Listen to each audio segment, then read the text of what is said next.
Assalamualaikum warahmatullahi wabarakatuh. Perkenalkan, nama saya Sabrina Zulwahidah.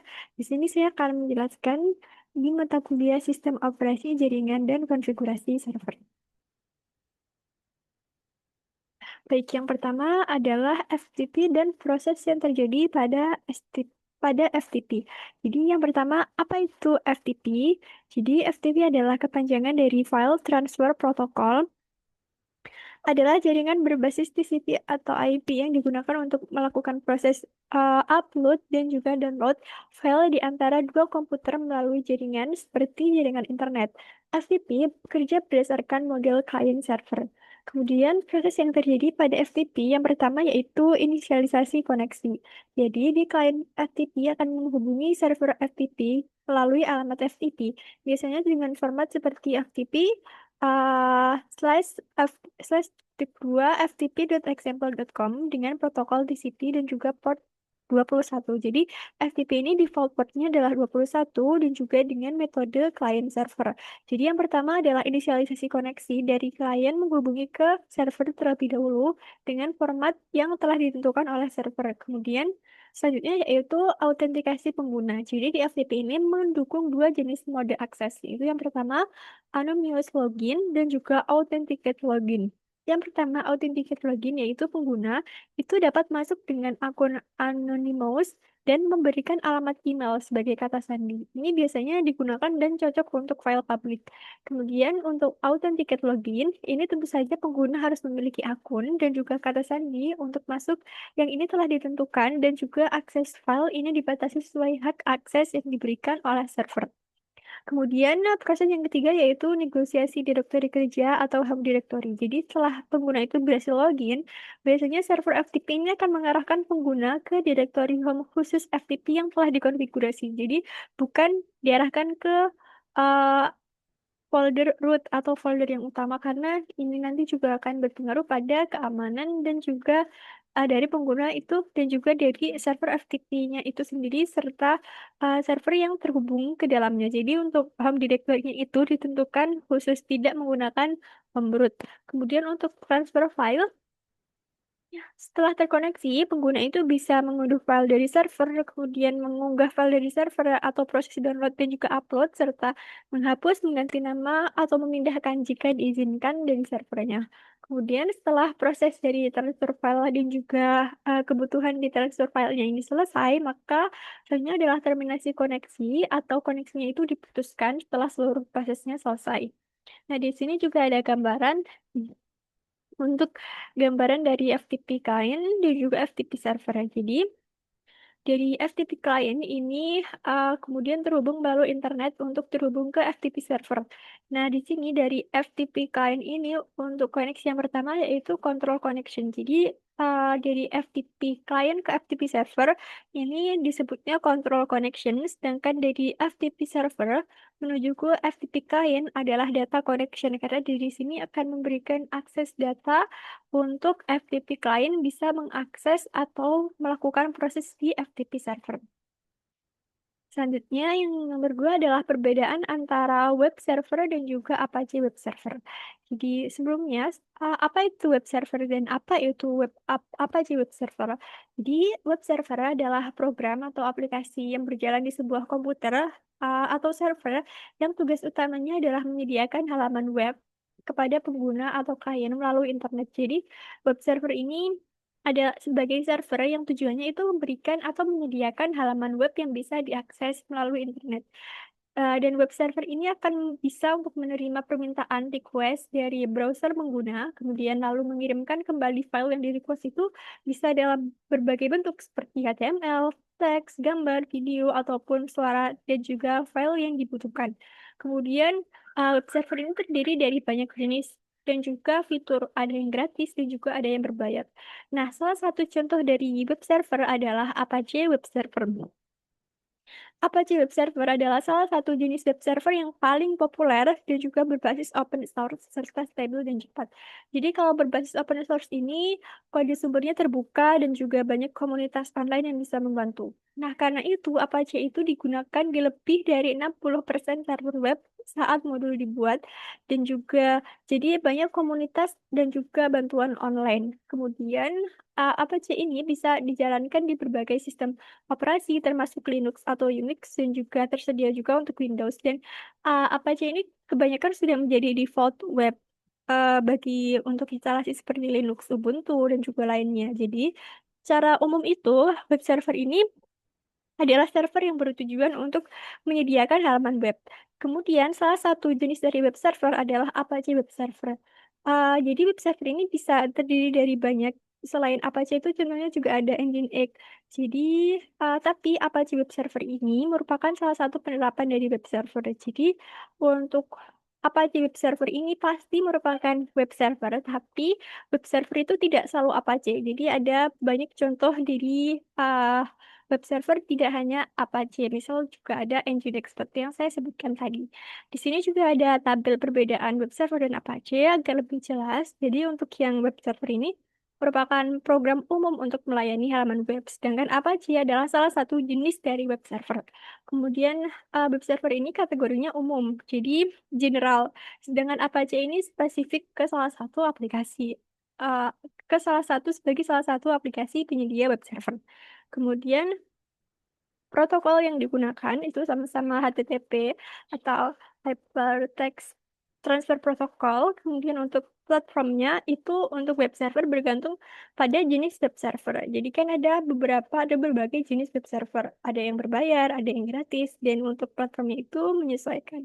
Sedangkan untuk Apache Web Server itu multi-platform, sudah pasti bisa diinstal atau sudah ada package library-nya di Linux dan juga tersedia juga di Windows. Kemudian untuk platform untuk keunggulannya itu juga dari web server tergantung dari implementasinya itu untuk apa. Sedangkan untuk Apache Web Server ini keunggulannya gratis, kemudian open source, stabil dan juga fleksibel karena ada 60% server web saat ini menggunakan Apache Web Server. Selanjutnya yaitu terkait shell, file system, dan juga DACX.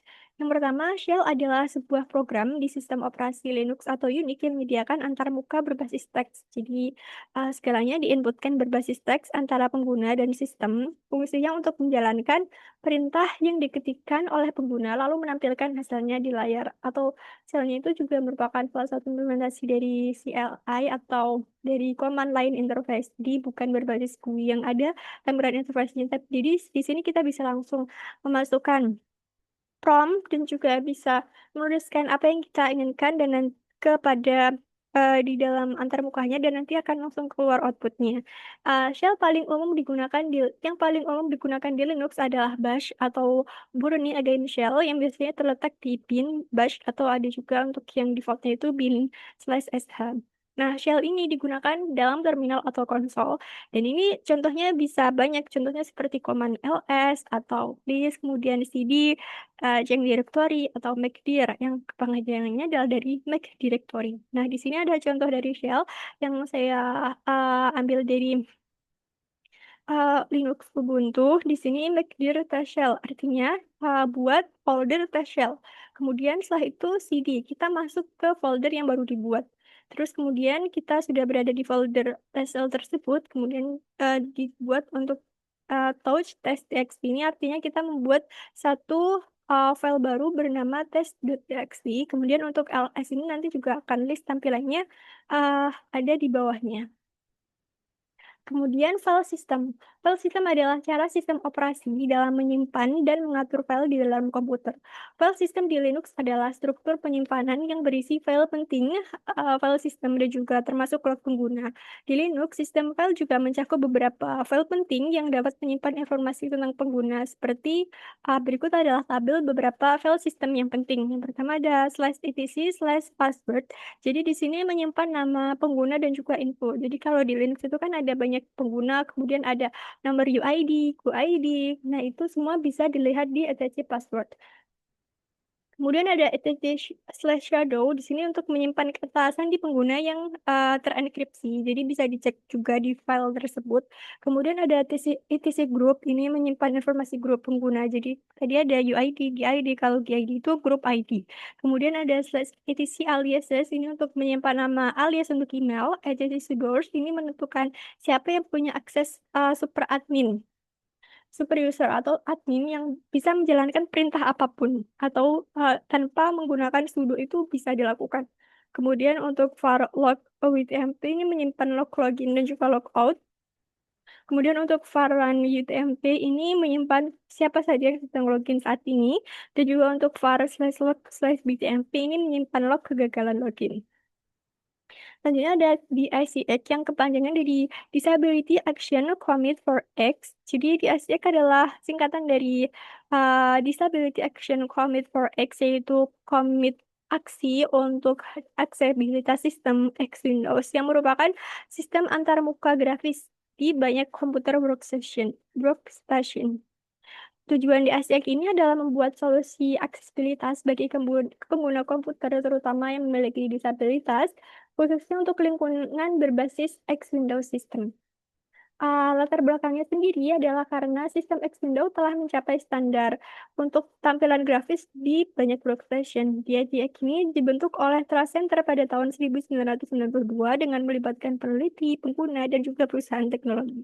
Fokus awal dari DICX ini terbagi menjadi 3 subkomit, yaitu pengembangan screen reader agar aplikasi bisa dibaca oleh penyandang tunanetra, kemudian pembesaran layar atau screen magnification untuk pengguna dengan penglihatan terbatas dan juga aksesibilitas keyboard dan mouse untuk pengguna dengan gangguan mobilitas. Nah, anggota di AJX termasuk organisasi besar seperti IBM, Sun Microsystems, MIT, Apple, dan juga Digital Equipment Corp yang sudah tergabung sebagai anggota di AJX. Kemudian selanjutnya adalah ada review dari jurnal teknologi informasi terkait sistem operasi, jaringan, dan konfigurasi sistem. Jadi, konfigurasi server. Jadi, di sini ada 3 jurnal yang sudah dipilih. Kemudian berikut adalah review atau ringkasan dari masalah, inovasi, dan juga hasilnya. Yang pertama adalah perancangan dan implementasi jaringan klien server dengan sistem operasi Debian 10 di SMK Yapim Taruna Mandau yang ditulis oleh uh, Henry Mual Munson, Kak David Satria, dan juga Kak Desianti pada tahun 2024. Nah, di sini masalah yang tulis pada jurnal antaranya yaitu tidak ada akses data dari luar sekolah atau sistem pengenalan online. Jadi dari SMK Yapim Taruna Mandau ini belum ada sistem pengenalan online yang mana kalau misal ingin mengumpulkan data maka baik orang tua atau siswa itu harus ke sekolah terlebih dahulu. Kemudian belum ada server storage atau seperti database khusus. Nah, inovasi dari jurnal ini adalah perancangan database server yang bisa menyimpan data yang dimasukkan pada intranet dan juga internet. Jadi, ada yang dirancang agar bisa diakses dari luar sekolah itu menggunakan database server untuk penyimpanan data dan juga bisa dimasukkan pada jaringan intranet dan juga internet. Kemudian hasilnya adalah jaringan intranet dan jaringan internet dapat membantu dalam mengakses web server pada SMK Yapim Taruna Mandau dan juga klien dapat menyimpan data langsung ke server menggunakan web server dan database server. Kemudian ada jurnal yang kedua yaitu implementasi Ubuntu server untuk NAS dengan TrueNAS. Jadi permasalahannya yaitu kapasitas penyimpanan data yang semakin besar dan juga saat ini butuh jenis media penyimpanan data yang murah dan juga dapat diakses melalui jaringan lokal.